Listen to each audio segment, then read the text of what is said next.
देख रहे हैं सिटी इंडिया न्यूज चैनल हक की आवाज।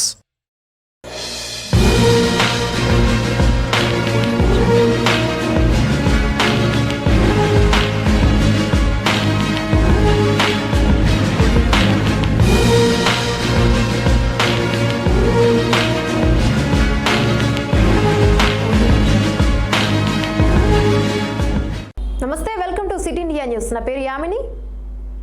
ఇక డీటెయిల్స్ చూస్తే హైదరాబాద్ పాత బస్తీ నిజామియాను సందర్శించిన హైదరాబాద్ డిప్యూటీ మేయర్ కేటీఆర్ పుట్టినరోజు సందర్భంగా కేటీఆర్ ఇచ్చిన పిలుపు మేరకు తన పుట్టినరోజు వేడుకలు జరపకుండా కరోనా మహమ్మారిని తరమడానికి తెరాస నాయకులు కార్యకర్తలు ముందుకు రావాలని పిలుపునివ్వడంతో నగరంలోని పలు మసీద్లలో సోడియం హైపోక్లోరైడ్ స్ప్రే చేసి మిషన్లు అందజేసిన తెరాస శ్రేణులు ఇందులో భాగంగానే పాత బస్తీలోని నిజామియా కాలేజీని సందర్శించిన హైదరాబాద్ డిప్యూటీ మేయర్ బాబా ఫసయుద్దీన్ నిజామియా కాలేజీలోని దర్గాలో ప్రార్థనలు చేసి సోడియం హైడ్రోక్లోరైడ్ స్ప్రే చేయడం జరిగింది।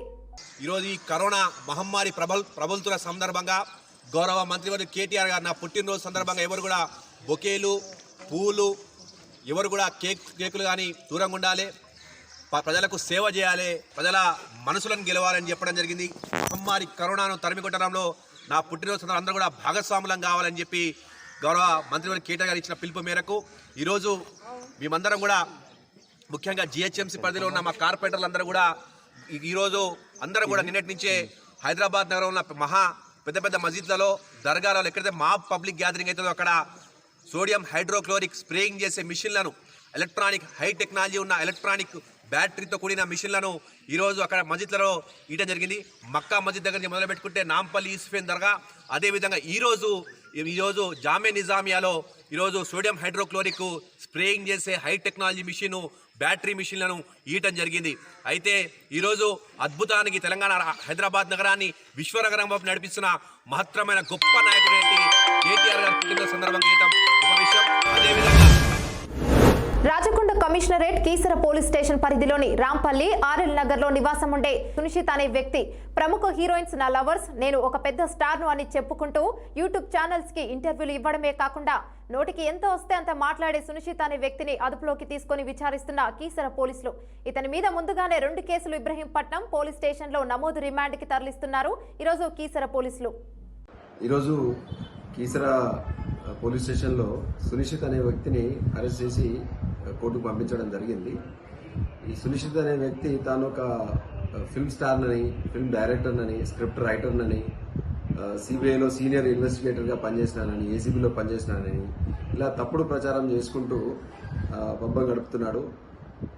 యూట్యూబ్ ఛానల్స్కి, మిగతా మీడియాకి, సోషల్ మీడియాలో కూడా అప్లోడ్ చేసుకుంటూ యూట్యూబ్ ఛానల్స్కు ఇంటర్వ్యూ ఇస్తూ సెలబ్రిటీలు, ముఖ్యంగా సినిమా స్టార్ల మీద, వాళ్ళ మీద విపరీతమైన కామెంట్స్ చేస్తూ ఒక అబద్ధ ప్రచారం చేస్తూ తనకు తాను ఓవర్ నైట్లో ఒక సూపర్ స్టార్ కావాలని, ఓవర్ నైట్లో ఒక సెలబ్రిటీ కావాలన్న ఉద్దేశంతో ఈ తప్పుడు ప్రచారాలకు దిగుతున్నాడు। దానికి యూట్యూబ్ ఛానల్స్ కూడా అతను వాళ్ళకి తెలిసి కూడా ఒక వీడు తప్పుడు వ్యక్తి, తప్పుడు ప్రచారం చేసుకుంటున్నాడు, ఆల్రెడీ ఇతని మీద ఇబ్రహీంపట్నంలో మహిళలని వేధించిండు అన్న సంబంధించి ఒక 2 కేసులు కూడా నమోదైనాయి। అదేవిధంగా మహిళా సినిమా ఆర్టిస్టుల మీద కూడా అతను చాలా వల్గర్ గా కామెంట్స్ చేయడం జరిగింది। గతంలో ఆ చరిత్ర ఉంది। అతను ఆ విషయం తెలిసి కూడా యూట్యూబ్ ఛానల్స్ అతన్ని ఎంకరేజ్ చేయడము, రేటింగ్స్ కోసము, వ్యూవర్షిప్ కోసం అని చెప్పేసి అతనికి ఆ ఇంటర్వ్యూలను ఎంకరేజ్ చేయడం జరిగింది। సో అందులో భాగంగా శ్రీ మీడియా అనే ఒక యూట్యూబ్ ఛానల్ కి మొన్న 12వ తారీఖు నాడు ఇంటర్వ్యూ ఇస్తూ ఆ సందర్భంలో దాని అంటే పోలీసులను చాలా అనరాని మాటలు అనేసి, అలాంటి ఎడిటింగ్ లేకుండా ఈ విధంగా చేయడం అనేది చాలా తీవ్రంగా ఆయనను బాధించడం జరిగింది। ఆ విషయంలో మాకు పోలీస్ స్టేషన్లో కంప్లైంట్ ఇవ్వడంతో మొన్న 17వ తారీఖు నాడు ఒక కంప్లైంట్ కూడా, ఆ కంప్లైంట్ బేస్ చేసుకుని ఒక కేసు నమోదు చేసినాము। రాష్ట్ర పురపాలక, పరిశ్రమల మరియు ఐటీ శాఖ మంత్రి శ్రీ కేటీ రామారావు గారి జన్మదినం సందర్భంగా తెలంగాణ భాష సాంస్కృతిక శాఖ ఆధ్వర్యంలో ప్రజలకు, కళాకారులను మరింత చేరువ చేయడం కోసం తెలంగాణ ఇన్ఫర్మేషన్ టెక్నాలజీ అసోసియేషన్ సహకారంతో రూపొందించిన ప్రత్యేక మొబైల్ యాప్ను రాష్ట్ర అబ్కారీ, క్రీడా, పర్యాటక మరియు సాంస్కృతిక శాఖ మంత్రి శ్రీ వి శ్రీనివాస్ గౌడ్ గారు రవీంద్ర భారతిలోని తన కార్యాలయంలో పర్యాటక మరియు సాంస్కృతిక శాఖ కార్యదర్శి శ్రీ కెఎస్ శ్రీనివాసరాజు గారితో కలిసి ఆవిష్కరించారు।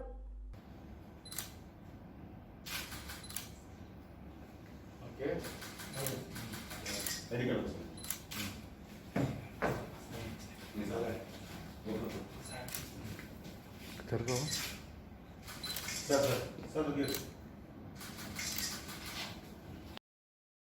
పెనుగొండ నగర పంచాయతీ సచివాలయంలో విధులు నిర్వహిస్తున్న సిబ్బంది సచివాలయ ఉద్యోగులు 12 మంది ఈరోజు చెర్లపల్లి గ్రామం రామాంజనేయులు గత 4 సంవత్సరాల నుండి పక్షవాతంతో మంచానికే పరిమితమైన వీరికి 100 కేజీల బియ్యం, గోధుమ పిండి, 3 కేజీల రవ్వ, 1 కేజీ చక్కెర, ఆయిల్, 2 కేజీలు కొబ్బరి, అర్ధ కేజీ, కారం పొడి 1 ప్యాకెట్, పసుపు పొడి ప్యాకెట్స్, సంతూర్ సోప్ 2, ఉప్పు 1 కేజీ, ఆవాలు, జీలకర్ర చెక్క, లవంగాలు, హ్యాండ్ వాష్ వీరికి సహాయం చేసిన సచివాలయ ఉద్యోగులకు ధన్యవాదాలు. ప్రభుత్వ అధికారులు అదేవిధంగా మన రాష్ట్ర మంత్రి శంకర్ నారాయణ గారు స్పందించి వారికి పెన్షన్ సౌకర్యం కల్పించే విధంగా చర్యలు తీసుకోవాలని కోరుతున్నారు. ప్రస్తుతం దేశవ్యాప్తంగా కరోనా వైరస్ శరవేగంగా వ్యాప్తి చెందుతున్న సమయంలో రాజకీయ నేతల మాటలు తూటాలు పేలుతున్నాయి. గతంలో కేంద్ర రాష్ట్ర ప్రభుత్వాలు కరోనా వైరస్ కట్టడి కోసం భారీగా ఖర్చు చేస్తున్నారు. దాదాపుగా అన్ని రాష్ట్రాల్లో కరోనా ఎఫెక్ట్ తో ఆర్థిక వ్యవస్థ మొత్తం సంక్షోభంలో కూరుకుపోతుంది. ఇలాంటి పరిణామాల నేపథ్యంలో కరోనా సమయంలో కర్ణాటక ప్రభుత్వంపై సంచలన ఆరోపణలు చేశారు మాజీ ముఖ్యమంత్రి ప్రతిపక్ష నేత సిద్ధరామయ్య. కర్ణాటకలో కరోనా వైరస్ విజృంభిస్తున్న సమయంలో కర్ణాటక ముఖ్యమంత్రి యడ్యూరప్ప సహా కేబినెట్లోని మంత్రులు అందరూ ఎంతో దారుణంగా ప్రవర్తిస్తున్నారంటూ మండిపడ్డారు సిద్ధరామయ్య. కరోనా పేరు అడ్డు పెట్టుకుని ఏకంగా 2,000 కోట్ల అవినీతికి పాల్పడ్డారంటూ ఆరోపించారు. హైకోర్టులో దీనిపై విచారణ జరిపించాలని డిమాండ్ చేసిన సిద్ధరామయ్య అసెంబ్లీలో సైతం దీనిపై చర్చ జరగాలని కోరారు. కరోనా వైరస్ నియంత్రణలో ప్రభుత్వం పూర్తిగా విఫలమైందని విమర్శించారు సిద్ధరామయ్య. ಅವರು ಹೋಗಿ ಹೆಲ್ತ್ ಇನ್ಶೂರೆನ್ಸ್ ಏನೋ ಇದೆಯಲ್ರಿ ಸತ್ಮೇಲೆ ನೆಕ್ಸ್ಟ್ ಪಾಯಿಂಟ್ ಈಗ ಬದುಕಿರಕ್ಕೆ ಜೀವವನ್ನು ಉಳಿಸ್ತಾರಂತ ಎಲ್ಲ ಪೊಲೀಸರಿಗಿರ್ಬೋದು ಎಲ್ಲರಿಗೂ ಇರ್ಬೋದು ನೀವು ಏನ್ ಮಾಡಿದೀರಿ ಅನ್ನೋದನ್ನ ಈ ಸಂದರ್ಭದಲ್ಲಿ ದಯವಿಟ್ಟು ನೀವು ಹೇಳ್ಬೇಕು. ಎಲ್ಲರೂ ಕೂಡ ರೈತರು ಏನ್ ಖರೀದಿ ಮಾಡಿದ್ರಿ, ನೀವು ಯಾರು ಕೊಟ್ರಿ, ಯಾವ ಮಾರ್ಕೆಟ್ ಒದಗಿಸ್ಕೊಟ್ರಿ, ಎಲ್ಲೋಗಿದ್ರು ನಿಮ್ಮ ಮಂತ್ರಿಗಳು, ಎಲ್ಲಿ ಹೋಗಿದ್ರು ಪ್ಲೀಸ್ ತೋರಿಸಿ. ನೀವು ಇಂಥ ಕಡೆ ಹೋಗಿದ್ರು ಅಂತೇಳಿ, ಇಂಥ ಕಡೆ ರಕ್ಷಣೆ ನಿಂತಿದ್ರು ಅಂತೇಳಿ ಇಡೀ ರಾಜ್ಯ ಇವತ್ತು. రాష్ట్ర వ్యాప్తంగా మంత్రి కేటీఆర్ జన్మదిన వేడుకలు ఘనంగా నిర్వహిస్తున్నారు. హైదరాబాద్ ఉప్పల్లో మంత్రి కేటీఆర్ జన్మదినం సందర్భంగా రాష్ట్ర క్రీడా ప్రాధికార సంస్థ చైర్మన్ వెంకటేశ్వర్ రెడ్డి గిఫ్టే స్మైల్ లో భాగంగా ఆశా కుటీర అనాథాశ్రమంలో 100 మంది అనాథలకు అన్నదానం, పండ్ల పంపిణీ చేశారు. మంత్రి కేటీఆర్ విశేష కృషి చేస్తూ ఐటీ రంగాన్ని దేశంలో నంబర్ 1 స్థానంలో నిలబెట్టారని యువత మంత్రి కేటీఆర్ ను ఆదర్శంగా తీసుకొని వెంకటేశ్వర్ రెడ్డి పిలుపునిచ్చారు. కేటీఆర్ గారి 44వ జన్మదినాన్ని రాష్ట్రంలో ఘనంగా జరుపుకుంటున్నాము. హైదరాబాదు నడిబొడ్డు నుండి కూడా ప్రతి జిల్లాలో, ప్రతి మండలంలో, ప్రతి గ్రామంలో, ప్రతి వీధిలో ఈరోజు కేటీఆర్ గారి జన్మదినాన్ని జరుపుకుంటూ ఉన్నారు. మరి కేటీఆర్ గారు తెలంగాణ రాష్ట్రం వచ్చిన తర్వాత మరి చురుగ్గా ఈ రాష్ట్రాన్ని అభివృద్ధి కొరకు వారు చేస్తున్న కృషిలో భాగంగా మరి మనం అందరం చూస్తూ ఉన్నాము. కేవలం తెలంగాణ రాష్ట్రమే కాదు, మరి భారతదేశం, ప్రపంచ దేశాలు కూడా ఈరోజు కేటీఆర్ గారిని స్ఫూర్తిగా తీసుకొని ఐటీ రంగంలో కానీ, ఇండస్ట్రీస్లో కానీ, మనం అదే హెల్త్ సెక్టర్లో కానీ మనం అందరం చూస్తున్నాం. మన రాష్ట్రానికి ఎట్లా మనకు ఇండస్ట్రీస్ వస్తున్నాయి, ఎట్లా ఐటీ పారిశ్రామికలు వస్తూ ఉన్నాయి, మనం అందరం చూస్తూ ఉన్నాము. కేటీఆర్ గారి కృషితోనే కేసీఆర్ గారి అడుగుజాడల్లో కేటీఆర్ గారు నడుచుకుంటూ ముందుకు వెళ్తూ ఉన్నారు. మరి మన రాష్ట్రంలో ఉండే యువకులు కూడా అందరూ కూడా కేటీఆర్ గారిని స్ఫూర్తిగా తీసుకొని మరి వారు కూడా మరి కష్టపడి రాష్ట్ర అభివృద్ధి కొరకు కృషి చేయాలని చెప్పని ఈ సందర్భంగా అందరం కూడా కోరుకుంటున్నాము. ఒక అనాథ ఆశ్రమంకి వచ్చి ఒక 50 మంది అబ్బాయిలు, ఒక 50 మంది అమ్మాయిలు, తల్లిదండ్రులు లేని పిల్లలు వీరు బోడుప్పల్లో ఉన్న ఈ ఆశ ఈ అనాథ ఆశ్రమానికి వచ్చి మేము ఈరోజు పిల్లలకు అన్నదానం చేసి పండ్లు పంచి కేక్ కటింగ్ చేసుకొని పిల్లలకు అందరికీ కూడా ఈరోజు కేటీఆర్ గారి జన్మదిన శుభాకాంక్షలు కేటీఆర్ గారి పాటలు పాడి పిల్లలు తెలపడం జరిగింది. యాదాద్రి భువనగిరి జిల్లా అడ్డాగూరు మండలం మనాయికుంట గ్రామాన్ని వరద నీరు ముంచెత్తింది. ఓ పక్క మూసీ నీరు, మరో పక్క వెల్దేవి, మంగగూడెం, హజీంపేట గ్రామాల్లో చెరువులు, కుంటలు నిండడంతో లోతట్టు ప్రాంతమైన మనాయికుంట గ్రామం వరద నీరుతో ముంచెత్తింది. గ్రామంలో రాకపోకలు స్తంభించాయి. గ్రామానికి వచ్చే వరద నీరు అడ్డుకోవాలంటే గ్రామం మొదట్లో 2 కల్వర్టులు కట్టాలని అధికారులకు, నాయకులకు ఎన్నిసార్లు చెప్పినా పట్టించుకోకపోవడంతో ప్రతిసారి వర్షం ఎక్కువ సమయంలో గ్రామంలో ఈ విధంగా ఇబ్బందులు తలెత్తుతున్నాయని, పంట పొలాలు కూడా నీట మునిగి రైతులు తీవ్రంగా నష్టపోతున్నారని ఆవేదన వ్యక్తం చేస్తున్నారు రైతులు, గ్రామస్తులు.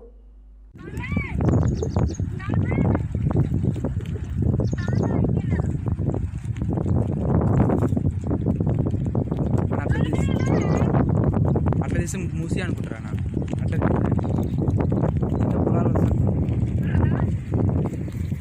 హలో బయట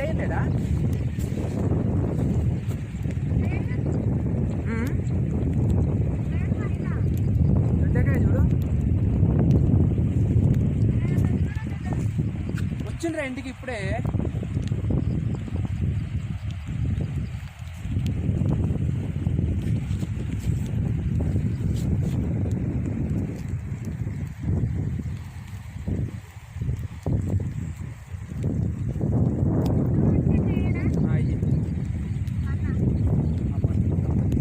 చెప్పురా రామా. హలో, గట్టుగా ఇళ్ళకి వెళ్ళి నడుస్తున్నట్టు రోడ్డు మీకు వెళ్ళి. రోడ్డుగా నా పొలాలు కావా.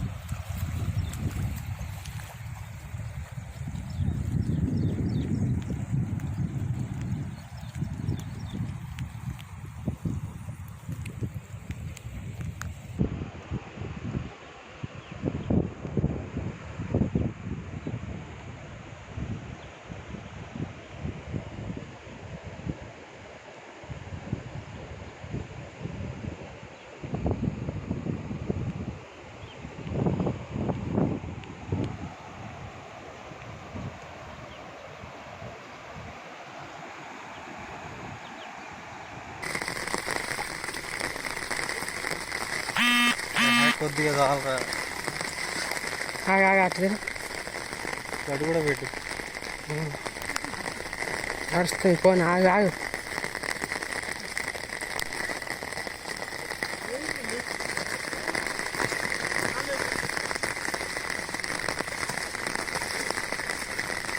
ఏమైందిరా?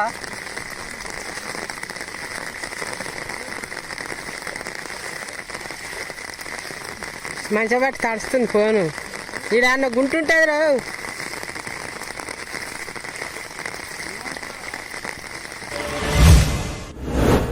ఈరోజు రాష్ట్ర మున్సిపల్ శాఖ మంత్రి టీఆర్ఎస్ రాష్ట్ర వర్కింగ్ ప్రెసిడెంట్ శ్రీ కల్వకుంట్ల తారక రామారావు గారి పుట్టినరోజున సందర్భంగా మాజీ మంత్రి ఎమ్మెల్సీ శ్రీ పి మహేందర్ రెడ్డి గారితో కలిసి చేవెళ్ల నియోజకవర్గ కేంద్రంలో మొక్కలు నాటి కేక్ కట్ చేసి శుభాకాంక్షలు తెలిపిన చేవెళ్ల ఎమ్మెల్యే శ్రీ కాళ యాదయ్య గారు. బైక్ రేస్ ప్రబుద్ధుడికి కర్ణాటక పోలీసులు తగిన శాస్తి చేశారు. కరోనా విజృంభిస్తున్న సమయంలో కర్ణాటక ప్రభుత్వం లాక్డౌన్ ప్రకటించింది. దీంతో ప్రజలు ఇంటికి పరిమితం అయ్యి లాక్డౌన్ అనంతరం ప్రజలు కరోనా నుంచి స్వీయ రక్షణ కోసం ప్రయత్నిస్తుంటే ఓ యువకుడు మాత్రం బైక్ రేస్ తో హడలెత్తించాడు. అది కూడా వైరల్ కావడంతో పోలీసులకు చిక్కాడు. భారతదేశంలో పెరుగుతున్న కరోనా వైరస్ కేసుల నేపథ్యంలో వివిధ రాష్ట్ర ప్రభుత్వాలు కరోనా నివారణలో భాగంగా 2వ దశ లాక్డౌన్ అమలు చేశాయి. అంతేకాకుండా కర్ణాటకలోని వివిధ జిల్లాల్లో వారం రోజుల లాక్డౌన్ విధించారు. కరోనా లాక్డౌన్ సమయంలో అవసరమైన వస్తువులను కొనడానికి మాత్రమే బయటకు రావాలనే నియమం కూడా ఉంది. లాక్డౌన్ సమయంలో అనవసరంగా బయటకు వచ్చే వాహనదారులను పోలీసులు కఠినంగా శిక్షించడమే కాకుండా వారిపై చర్యలు తీసుకుంటున్నారు. ఈ క్రమంలో లాక్డౌన్ సమయంలో అనవసరంగా బయటకు వచ్చిన వాహనాలను కూడా సీజ్ చేస్తున్నారు. కరోనా లాక్డౌన్ సమయంలో ఈ రకమైన కఠిన నిబంధనల కారణంగా ప్రజలు రోడ్డుపైకి రావడానికి భయపడుతున్నారు.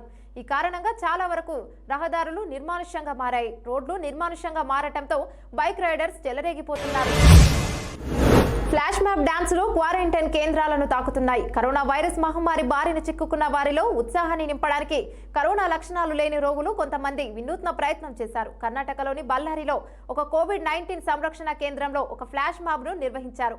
కొంతమంది బృందం ఫేస్ మాస్కులు ధరించి బళ్ళారిలోని కేర్ సెంటర్లో వరుసలో నిలబడి 1999లో విడుదలైన హీరో ఉపేంద్ర చిత్రంలోని కన్నడ పాట మస్తు మస్తు హుడ్ని అనే పాటకు చాలా ఉత్సాహంగా డాన్స్ చేశారు. ఈ వీడియోను సోషల్ మీడియాలో పోస్ట్ చేయగా వైరల్ గా మారింది. వారి స్ఫూర్తిని చూసి పలువురు నెటిజన్లు వారిపై ప్రశంసలు కురిపిస్తున్నారు.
ఇవి బులెటిన్లోని అప్డేట్స్. మరో బులెటిన్లో మళ్ళీ కలుసుకుందాం. అంతవరకు చూస్తూనే ఉండండి. సెలవు, నమస్కారం.